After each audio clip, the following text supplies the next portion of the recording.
next one I want to talk about is reading the emotion of your team. And what I mean by that is, what do you see them playing, or how do you see them playing? What do you see them doing on the floor? And learning to read that emotion, because that can really affect the way you're going to talk to your team.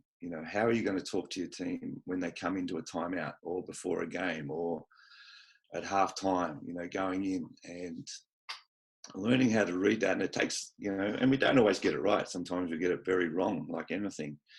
And, hindsight's an exact science, but learning to read the emotion of your team and the way they're going is very important. And when you can learn to read that, I think it really helps the way you approach your timeout, what you may or may not say to them, how you'll address them, particularly with your body language, etc.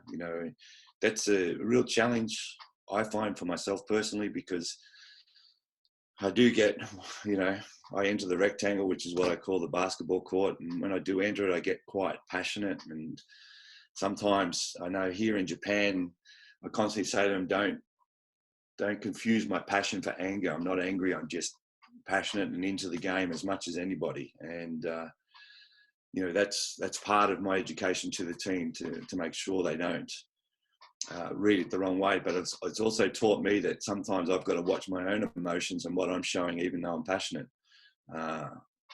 and how I address them.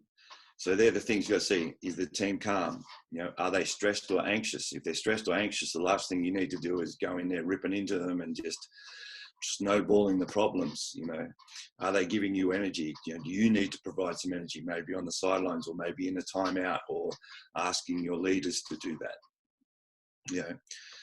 As I said, this often determines your approach. And but remember, try to be constructive no matter what approach you take. Even when you've got to give them a bit of a spray, make sure they leave with something. Okay. Sometimes it even means not saying much at all. Maybe the players are able to come up with the information. That can be just as effective. The emotion is one of the players come off and you're about to give them a spray, and you hear one of the players giving them a bit of a spray. Well, maybe you've got to back off a little bit and change what you're going to do. Because I think it's really important that you leave any time out with something constructive. And I think the teams that sometimes don't go on or continue to go bad are the ones that don't get something constructive to leave with. Lastly, using positive language is also important, particularly if the team's stressed.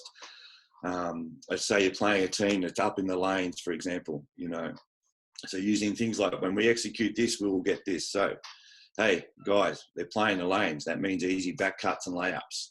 So it's using positive language to reinforce, even though the team's, rather than screaming at them, it's saying, hey, if we do this, then we can get some easy back cuts and layups. Whenever anyone's playing the lanes, they're susceptible to back cuts.